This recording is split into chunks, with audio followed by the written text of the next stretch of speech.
Alors, bonjour à tous, bonjour à vous deux. Donc j'ai avec moi Vincent Hutter et Laurent Husson. Bonsoir. Bonsoir, bonjour. Donc le fondateur du club de Taijitsu de Colombey et Vincent qui est président du comité de la RTJ. Oui, c'est juste, ouais. Donc avec Association Romande de Taijitsu. Et puis on va parler d'ancrage. Et on va commencer tout de suite. Laurent, je ne sais pas si tu veux te présenter un petit peu plus en détail, puis après Vincent. Volontiers, merci pour l'invitation. Ce qui me concerne, j'ai effectivement créé ce club il y a 16 ou 17 ans. Et puis aujourd'hui, j'ai la chance d'avoir pu avancer dans le parcours martial avec un 5e dan. Et puis, j'aime beaucoup faire des liens, des ponts. Et ce sera intéressant ce soir sur ce thème, en étant prof de ski aussi et de télémarque. Ouais, ok. Vincent ? Alors, moi, je pratique aussi le taijitsu depuis un peu moins de 17 ans, mais plus de 10 ans quand même. J'ai rejoint Laurent dans le club du Chablais. Je suis formateur AB, 3e dan. Et puis, comme Laurent l'a bien dit, les ponts, les liens qu'on peut faire entre les différentes pratiques sportives, que ce soit les arts martiaux, que ce soit aussi le ski, les activités de montagne, l'alpinisme, il y a pas mal de dénominateurs communs. Et puis tout ça, ça permet justement de se recentrer. Et je pense que ça sera vraiment le thème de la soirée. Ouais, ok. On va faire le parallèle. Toi, Laurent, tu me disais qu'en fait, tu as fait un travail conscient pour arriver à un ancrage dans la pratique du sport. Et Vincent, toi, c'est plutôt l'inverse. Donc, en fait, avec le sport, tu es arrivé à avoir un ancrage ou à le travailler ou le découvrir plutôt. Oui. Et je ne sais pas si, Laurent, en quelques mots, tu veux nous dire comment... à un moment donné, ça a été nécessaire de travailler l'ancrage, un travail plus profond pour évoluer dans le taijitsu. Bien entendu. Alors, on peut évoluer dans un sport en considérant le geste moteur comme le centre de la pratique. Donc, il faut arriver à faire un mouvement en temps, en heure, avec la bonne vitesse, la bonne intensité. Et puis, je pense que dans tous les sports, cette pratique-là permet d'amener un certain niveau. À partir d'un moment donné, si on veut dépasser ça, on ne peut plus se contenter juste de parler de gestes. On doit réfléchir à comment on ressent les mouvements, d'où ils viennent, comment on peut les combiner. Et puis, ce n'est pas propre aux arts martiaux, parce que je pense qu'un sauteur en hauteur, pour gagner 2 cm, s'il est déjà à 2,20 m, c'est le travail d'une vie. Donc, je pense qu'on est beaucoup de sportifs et de pratiquants d'arts martiaux à glisser quelque part vers une pratique qui est beaucoup plus centrée sur soi-même, beaucoup plus alignée, en recherchant justement cet ancrage plutôt que des gestes, seulement des gestes. Ok. Et toi, Vincent, c'est peut-être plutôt en alpi que tu as découvert ça. Est-ce que c'est le fait de te retrouver à un moment donné dans une situation un peu plus stressante ou un peu plus coincée, d'être en grimpe ou comme ça, où en fait, c'était soit la panique, soit on se calme? Ouais. Mais c'est exactement ça, Laurent. Toi, tu fais aussi un peu de grimpe, on a pratiqué un petit peu ensemble. Et puis, moi, je n'ai pas été à la recherche d'une activité, d'une discipline sportive qui avait comme objectif d'être dans l'instant présent, d'être dans l'ancrage. C'est plutôt la pratique sportive qui m'a permis justement de découvrir ça dans une situation comme tu l'as décrit. Tout à coup, on est en train d'évoluer sur une arête. Il y a un passage technique qui se trouve juste devant nous. Et puis là, c'est la seconde S qui compte. C'est même pas les 10 secondes d'après. Et puis ça c'est vraiment l'élément clé qui m'a apporté vraiment beaucoup de bien-être, beaucoup de calme, parce qu'en fait, il y a pas le choix que d'être calme pour pouvoir justement passer cet endroit technique un petit peu plus difficile. Ouais, pour l'avoir vécu plutôt en grimpe, sur une voie pas loin à Aigle, il y a une espèce de petit surplomb, en fait, qui est pas très compliqué, mais qui est un peu lisse. Et je me suis retrouvé simplement tendu, couché dessus. Et en fait, c'est la peau du ventre qui tenait pour pas que je glisse. Parce que j'avais trop avancé les mains, puis pas du tout les pieds. Puis je me suis retrouvé juste tendu, puis j'avais plus d'air, en fait, pour voir un peu ce qui se passe. Et c'est vrai que à ce moment-là, il y a une tension qui monte, on ne sait pas trop comment on va s'en sortir, il y a les pieds qui gratouillent comme ça, les mains qui gratouillent comme ça.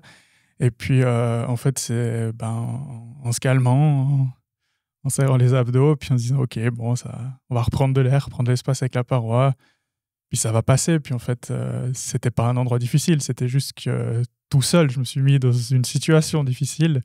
Et cette difficulté, elle venait de là-haut, quoi. Elle venait de la tête, elle venait pas de la paroi, je pense. Ouais, moi, je trouve qu'on dans le taijitsu avec Laurent, dans l'alpi, on a vraiment des activités où le mental, à mon sens, il est extrêmement fort.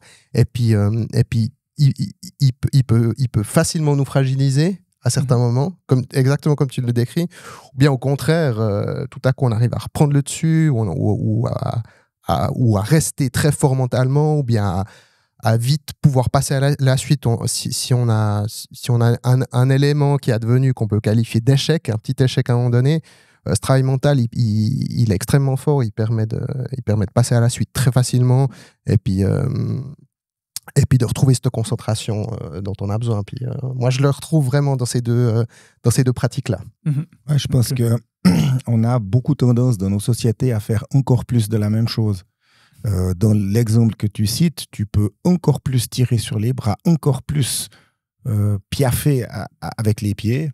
Et puis, on est toujours encouragé à faire encore plus de la même chose, même si le résultat, finalement, n'est pas celui qu'on attend. Et la recentration sur soi.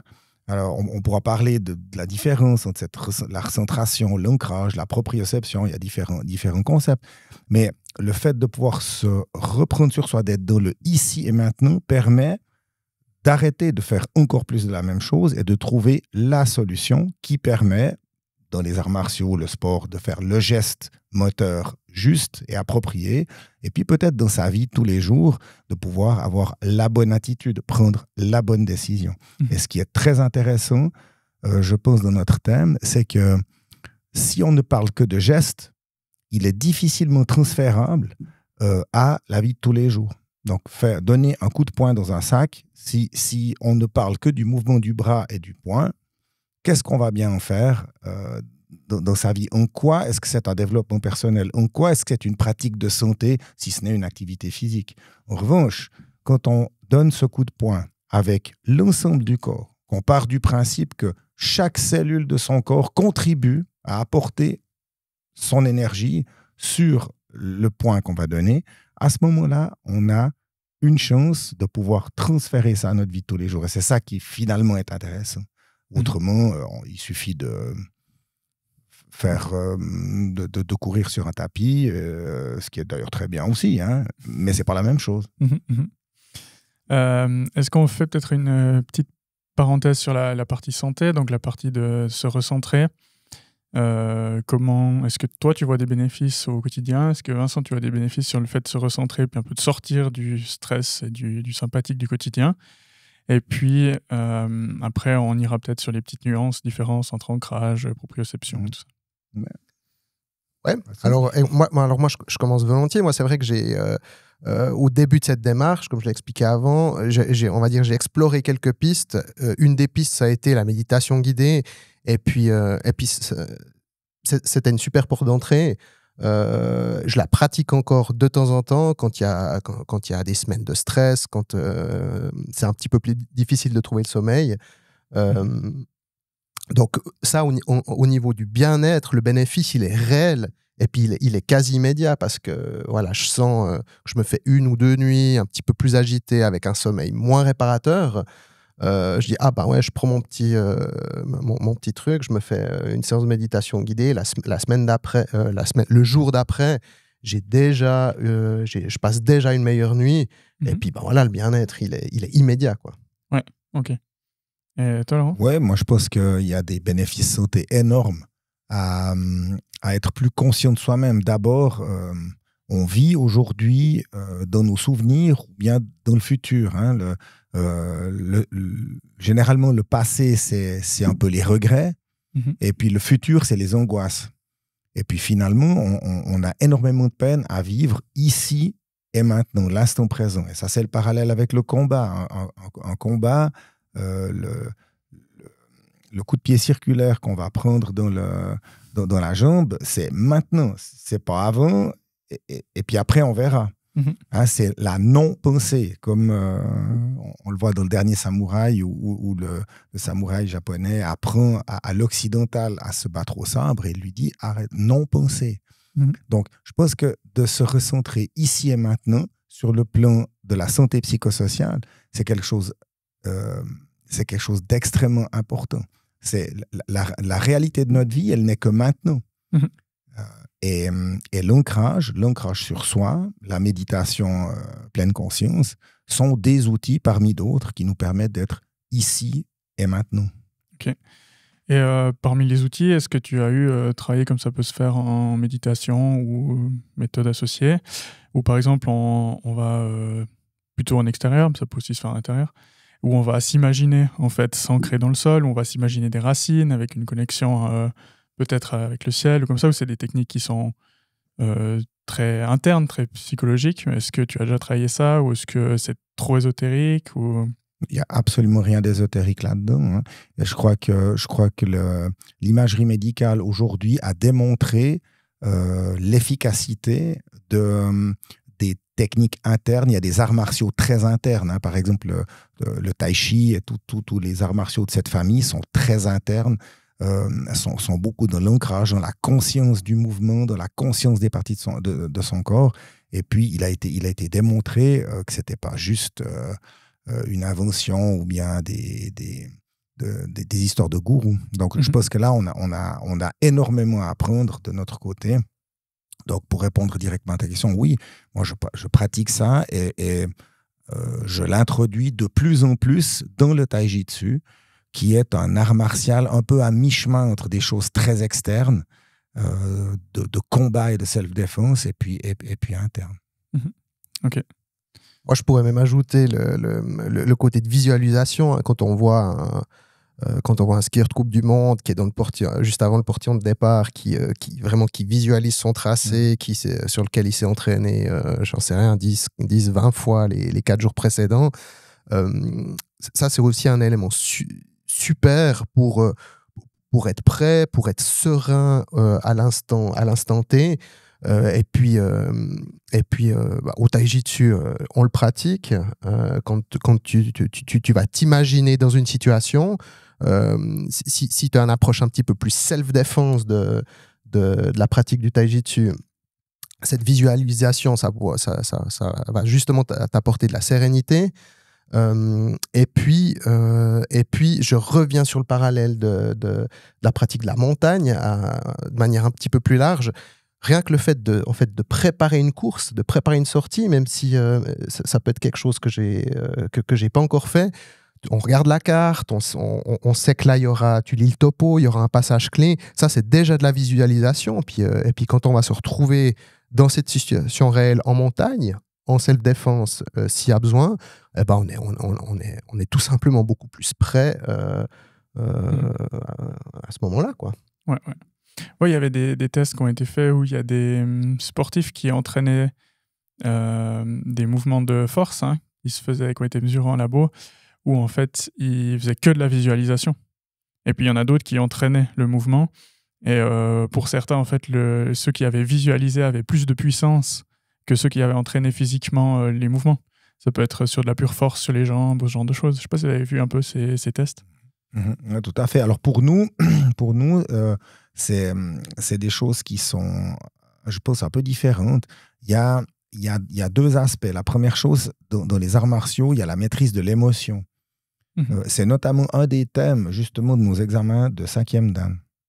Donc, c'est le lien entre la psyché, le soma, entre le corps, l'esprit, et puis arriver à, on va dire, rechercher un certain état qui fait qu'on est dans notre corps pleinement conscient et qu'on peut répondre à une agression. Voilà. Donc, ça c'est un des éléments. Puis l'autre élément, évidemment, c'est d'être capable de mobiliser l'ensemble de son énergie. Et puis, c'est la même chose pour tout le monde. Nous, notre énergie, elle ne peut venir, entre guillemets, que du sol, parce que c'est notre seul point d'appui. C'est là où on s'appuie. Donc, forcément, que tout mouvement s'appuie sur le sol. Et ceci, dans à peu près n'importe quel sport, on peut discuter de la natation, mais l'appui est quand même posé sur l'élément naturel qui est le sol. Et à partir de ce sol, comment est-ce qu'on arrive, avec ce qu'on est, à générer le maximum d'efficacité au but? Donc, il faut générer de la vitesse, déjà ça. Et puis, pour faire ça, si on utilise un faisceau musculaire et puis tous les autres sont au repos, c'est moins bon que si on arrive à mobiliser l'ensemble de son corps. Mais ça demande un travail de conscience qui est énorme. C'est le travail de plusieurs vies. Jamais ça ne sera terminé. Sans parler du fait que pour chaque mouvement, il n'y a qu'une seule posture optimale. Il n'y a qu'un seul geste optimal. Et l'art martial, mais je peux dire que tous les sportifs qui aiment leur pratique seront certainement d'accord. Le but de l'art martial, c'est de rechercher en permanence la posture et le geste idéal. Ouais. Il n'y a qu'une seule façon de faire juste, mais une infinité de faire presque juste, quoi. C'est ça, et on essaye de s'approcher. Alors, en ce qui me concerne, je suis malheureusement, généralement très loin du geste optimal, et c'est ce qui me motive pour continuer à travailler. Et puis cette recherche, je trouve qu'elle est profondément personnelle, parce que il y a certains fondamentaux, certes, mais cette posture, ce geste optimal auquel Laurent fait référence, il est complètement dépendant de la manière dont on est constitué, de la biomécanique qu'on a, des forces et faiblesses qu'on a, et puis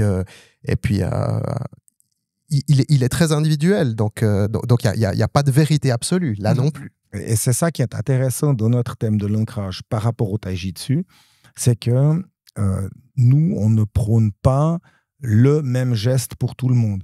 Il faut voir que à l'époque de la création des arts martiaux, structurés, modernes, hein, c'est pas si vieux que ça, c'est 150 ans, 200 ans, 250 ans. Hein.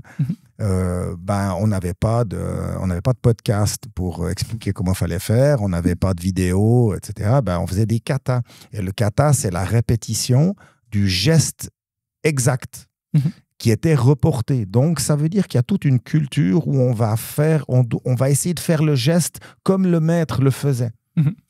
Et puis, alors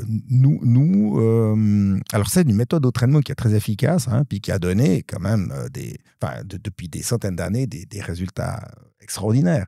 Maintenant, nous, on voit les choses un petit peu différemment. Nous, on recherche un effet au but, un impact, par exemple, à un moment donné, et puis en fonction des caractéristiques de celui ou celle qui doit le donner, il y aura différentes solutions. Il n'y aura pas une solution optimale. Et ça, par définition, ça nécessite qu'on travaille sur l'ancrage, parce que la personne doit se connaître elle-même. Elle doit sentir son mouvement. Voilà.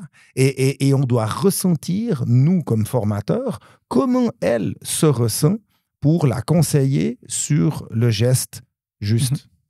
Ouais. Et moi, j'avais fait du taijitsu avec toi il y a longtemps, et puis une fois il y a un peu moins longtemps. Et puis, j'ai vu une différence. Il y avait une différence où, en fait, il y a 10 ans, c'était très dans le sympathique. Hein. On faisait plus de pompes que maintenant, ou que la dernière fois que j'en ai pratiqué, mais ça fait 2-3 ans.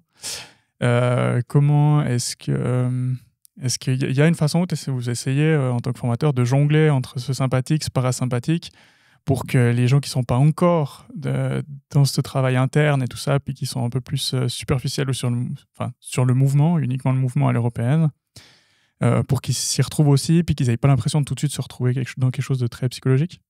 Vous faites un peu la balance ou... Oui.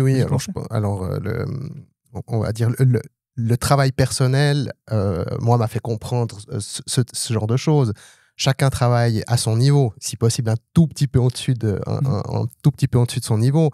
Mais ça rejoint ce que Laurent disait. Il y a 200 ans, au Japon, tout le monde faisait le même kata avec exactement les mêmes postures. Et puis au fil du temps, et puis l'influence occidentale a été bonne, parce qu'elle a un petit peu remis aussi en question cette manière de faire que les Asiatiques avaient, on va dire, pour tirer l'essence, le meilleur de chacun. Et en fin de compte, durant les entraînements qu'on a dans nos dojos respectifs, moi j'ai réussi, j'ai compris ça et réussi à évoluer de cette manière-là. Et puis, en faisant en sorte que tout le monde y trouve son compte, que ce soit l'ado qui a 12 ans, que le nouveau pratiquant, on en a un qui a commencé il y a quelques mois, qui doit avoir, je sais pas, la bonne soixantaine. Faut que tout le monde y trouve son compte. Donc, on peut pas dire, OK, maintenant on fait 2 séries de 25 pompes à fond la caisse. Ça va pas plaire à tout le monde. Bien sûr. Donc ça, c'est un petit peu cette différenciation qu'on doit faire dans l'enseignement pour que tout le monde ait du plaisir à pratiquer. Ouais, alors moi, je pense que il y a aussi des raisons externes à l'évolution que tu signales. Et puis, c'est un feedback qui me fait plaisir parce qu'on on va vers le juste. D'abord, notre compréhension d'un parcours martial évolue. Donc, évidemment qu'il y a 10 ans, heureusement, on n'enseignait pas exactement la même chose que maintenant. Un autre facteur, c'est que nous avançons dans l'âge, en tout cas en ce qui me concerne. Vous peut-être pas. Mais... Ouais. Et puis, il y a certaines choses qui étaient faciles avant qui sont plus difficiles maintenant. Et puis, on se dit, mais en fait, mon objectif n'est pas de faire ce geste. Mon objectif est d'obtenir l'effet au but escompté.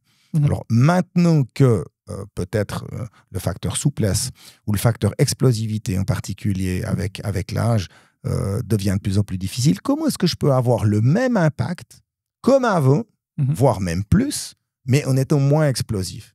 C'est par exemple en mobilisant beaucoup mieux l'ensemble du corps. Et pour pouvoir faire ça, il faut conscientiser le mouvement beaucoup plus profondément.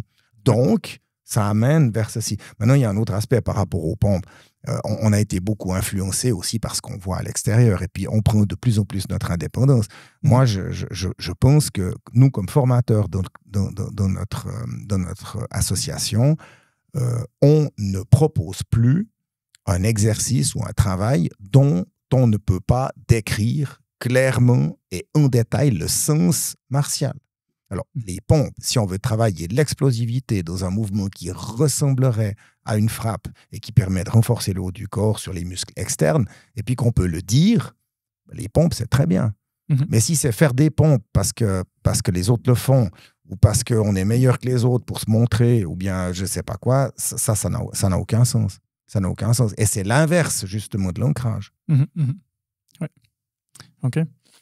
Est-ce qu'on fait encore un dernier petit tour sur les différences entre l'ancrage, j'ai oublié le terme, tu en as parlé avant. Proprioception. Ouais. Et ces différentes choses qui tournent autour du sujet. Ouais, moi je pense qu'ils sont. Là aussi, il y a pas mal de liens. Moi, je trouve que plein de petits mouvements, si on part justement du sol, note, point d'ancrage, comme Laurent l'a dit, qui peuvent être assez insignifiants, mais un tout petit angle, quelques degrés de différence sur une position de pied, on se dit, ça n'a pas grande influence, mais si on remonte toute la chaîne musculaire, en fin de compte, tous ces éléments mis bout à bout ont une influence majeure à la fin sur une frappe, sur le point d'impact. Et puis là, on est justement dans des mouvements fins, et je crois que la proprioception, c'est précisément ça. Donc chaque détail compte, en fait. Ouais. Okay. Ouais, moi, je pense que la pleine conscience, c'est le bon terme, quelque part générique. On ne le prenons pas comme l'association avec la méditation. Simplement, la pleine conscience de ce que l'on est en train de générer comme geste. Et c'est extrêmement difficile si on fait juste un mouvement de roulis d'épaule et puis qu'on essaye d'être pleinement conscient du mouvement de son épaule dans les deux épaules et en même temps. Déjà ça, c'est pas simple. Alors un maître de tai chi approchera la conscience de l'ensemble des mouvements de son corps simultanés. Donc, sous pleine conscience, moi je trouve que c'est un petit peu le générique. Et puis après, pour pouvoir le faire, il faut ressentir ce qui se passe. Ah, je sens que tel muscle est contracté alors que tel autre est relâché.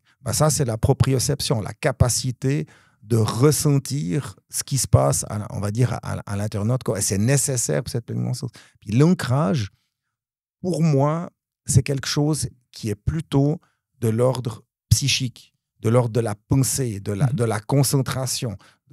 On parle du hara, le centre du corps, le centre de l'énergie qui est dans le bas-ventre. Donc, l'ancrage, c'est plutôt la capacité de revenir sur soi et dans le temps et dans l'espace.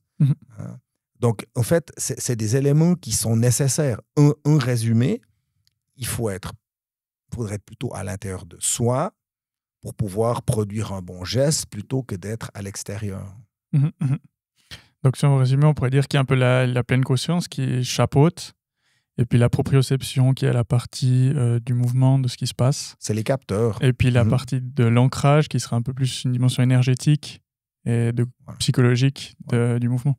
Alors, d'où vient l'énergie. Je prétends pas que je publierai une thèse là-dessus. C'est une conception tout à fait personnelle liée à ma propre recherche, en fait. Ok. Est-ce que vous voulez rajouter quelque chose ? Non, Laurent a tout dit. Moi, juste avant que tu conclues, il y avait un truc que je voulais dire, mais finalement, tu l'as dit. Mais effectivement, le corps et l'esprit, tout le monde a bien compris que c'est intimement lié, et puis que ce qu'on ressent physiquement, il faut le comprendre. Il faut le comprendre au niveau du mental. Il faut savoir dans sa tête ce qui se passe.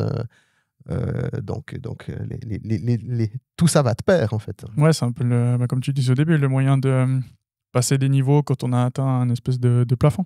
Ouais, et je pense qu'on doit sortir, on doit s'ouvrir et on doit sortir d'une conception très européenne ou occidentale de l'entraînement. Et là, j'aimerais citer un exemple. Pour pratiquer le tai chi en tant qu'élève, mon maître est quelqu'un qui bosse le 98% de son temps à une vitesse extrêmement lente, en recherchant justement cet ancrage et cette conscience.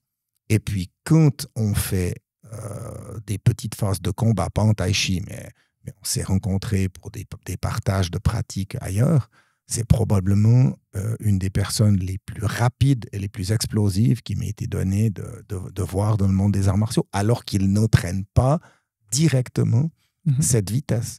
Et je pense que quand on comprend ça, on comprend aussi qu'il y a beaucoup de chemins qui mènent à Rome, que les arts martiaux, c'est une forme de pyramide, qu'on peut l'aborder par différentes faces.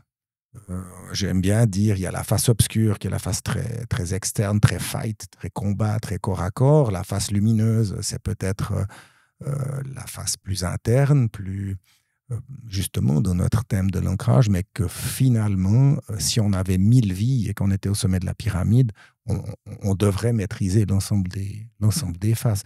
Donc les choses ne s'opposent pas.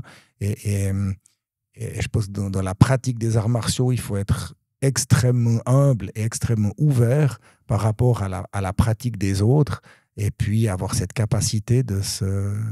Peut-être c'est aussi ça, être ancré. Être ancré, c'est aussi accepter que d'autres font différemment et se demander pourquoi. Et puis peut-être apprécier ce qu'ils font et rechercher à intégrer aussi leur pratique dans la nôtre. Ouais, ok.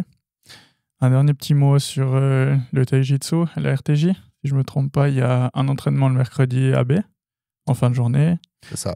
Et l'autre à Colombey le jeudi. Jeudi à la même heure, oui. À 19h. Ouais, on a 2 lieux d'entraînement dans le Chablais. Voilà. Et puis Moudon et Couvet. Oui, c'est ça. Ouais. Donc un club à Moudon, un club à Couvet dans le canton de Neuchâtel. Et les infos se trouvent sur tai-jitsu.ch. Venez essayer.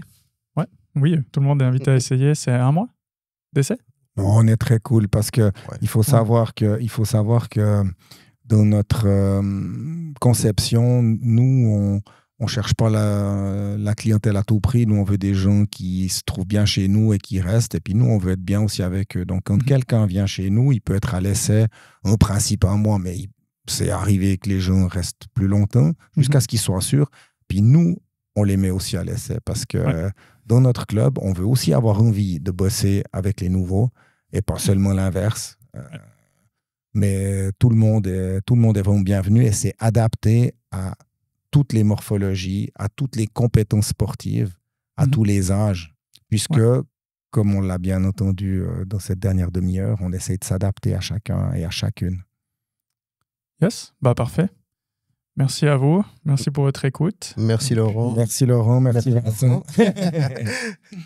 Merci pour l'invite. Avec plaisir.